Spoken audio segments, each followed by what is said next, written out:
Hello everyone, welcome back to my channel. So ఈరోజు నేను వచ్చేసి పన్నీర్ బటానా కర్రీని అయితే చేస్తున్నాను. నేను ఏ విధంగా చేస్తానో ఈ వీడియోలో అయితే చెప్తాను. ఫస్ట్ వచ్చేసి ఆయిల్ అయితే వేస్తున్నాను. ఆయిల్ వేసాక మసాలా దినుసులను అయితే వేసుకోవాలి. నేను ఇక్కడ వచ్చేసి షాజీరా, లవంగాలు, ఇలాయించి, ఇంకా దాల్చిన చెక్కని అయితే వేసాను. మీరు ఇంకా వేరే మసాలాలు కావాలంటే వేసుకోవచ్చు. దీని తర్వాత ఇంకా ఆనియన్స్ని అయితే వేసుకోవాలి. ఆనియన్స్ క్వాంటిటీ అయితే కొంచెం ఎక్కువ ఉంటేనే బాగుంటుంది. పన్నీర్ కర్రీ కదా, నేను ఇక్కడ ఏం పేస్ట్ అయితే చేయట్లేదు, ఓన్లీ ఆనియన్స్ని వేసుకుంటున్నాను.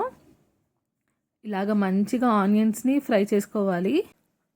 ఇలాగ ఆనియన్స్ కొంచెం ఫ్రై అయ్యాక ఇందులో వచ్చేసి బఠానాలను అయితే వేసుకుంటున్నాను. ఇప్పుడు మనకి ఫ్రెష్ బఠానాలు దొరుకుతాయి కదా, ఆ ఫ్రెష్ బఠానీని అయితే వేసుకుంటున్నాను. బఠానీలు కూడా క్వాంటిటీ ఎక్కువ తక్కువ మీరు ఇష్టం ఉన్నట్టు వేసుకోవచ్చు, ఏం పర్లేదు. కానీ బఠానీ వేస్తే టేస్ట్ అయితే బాగుంటుంది. బఠానీలు కూడా వేసి మంచిగా ఫ్రై చేసుకోవాలి. ఇంకా దీనిపైన అయితే క్యాప్ని అయితే పెడుతున్నాను.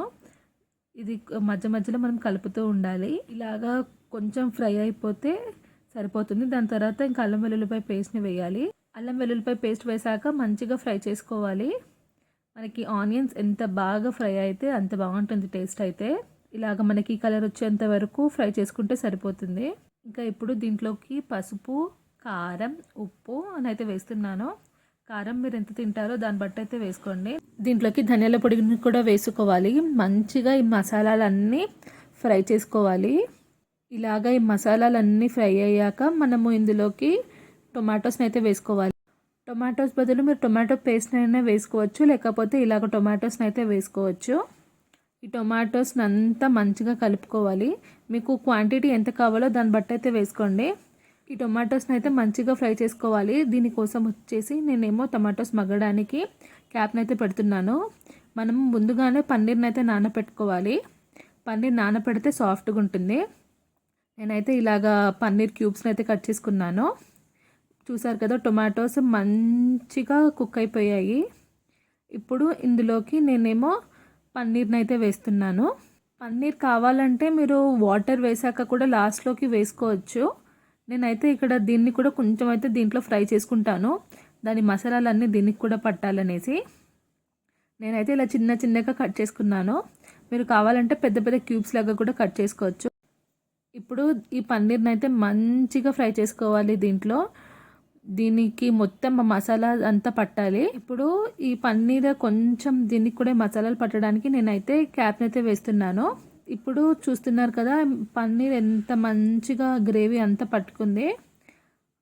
దీన్ని కొంచెం ఫ్రై చేశాక నేనైతే దీంట్లోకి వాటర్ని అయితే వేస్తాను. ఇలాగా వాటర్ వేసాక దీన్ని మంచిగా కలుపుకొని దీనిపైన అయితే ఇంకా మూతనైతే పెట్టేసేయాలి. ఓన్లీ కొంచెం వాటర్ వేస్తే సరిపోతుంది. మళ్ళీ దీన్ని మధ్య మధ్యలో కలుపుతూ ఉండండి. ఇలాగ మనకి వాటర్ అంతా కొంచెం ఉన్నంత వరకు ఇంతవరకు బాయిల్ చేసుకుంటే సరిపోతుంది. ఇందులోకి ఇంకా లాస్ట్కి కొంచెం గరం మసాలాని అయితే వేస్తాను. మీరు కావాలంటే కసూరి మేతిని కూడా వేసుకోవచ్చు. కసూరి మేతి అయితే ఇంకా బాగుంటుంది. దీనిలోకి లాస్ట్కి మలాయి వేసుకున్నా బాగుంటుంది. నా దగ్గర ఓన్లీ గరం మసాలా ఉందని ఇంకా గరం మసాలాని అయితే వేసుకున్నాను. ఒకసారి కర్రీని ట్రై చేసి చూడండి, సూపర్గా ఉంటుంది. ఇంకా మంచిగా అన్నీ ఫ్రై అయ్యాక ఇంకా దింపేసుకోండి కర్రీని. ఒక్కసారి ట్రై చేయండి, చాలా బాగుంటుంది. మీరు ఏ విధంగా చేసుకుంటారో కామెంట్ బాక్స్లో అయితే పెట్టండి. ఇంకా ఈ కర్రీని మనము బగారా రైస్ తోటి, వెజిటేబుల్ రైస్ తోటి, ఇంకా వైట్ రైస్ తోటి దేంతో తిన్నా బాగుంటుంది. రైస్లోకి, చపాతీలోకి, ఎందులోకైనా బాగుంటుంది. చూస్తున్నారు కదా, అసలు కర్రీని చూస్తేనే ఇలా మనకి నోరు ఊరిపోతుంది. ట్రై చేసి పక్క నాకు కామెంట్స్లో అయితే చెప్పండి. ఈ వీడియో కనుక నచ్చితే నా ఛానల్ని తప్పకుండా లైక్ చేయండి, మీ ఫ్రెండ్స్ అండ్ ఫ్యామిలీతో షేర్ చేసుకోండి. బెల్ నోటిఫికేషన్ మాత్రం ఆన్ చేసుకోవడం మర్చిపోకండి. Thank you for watching.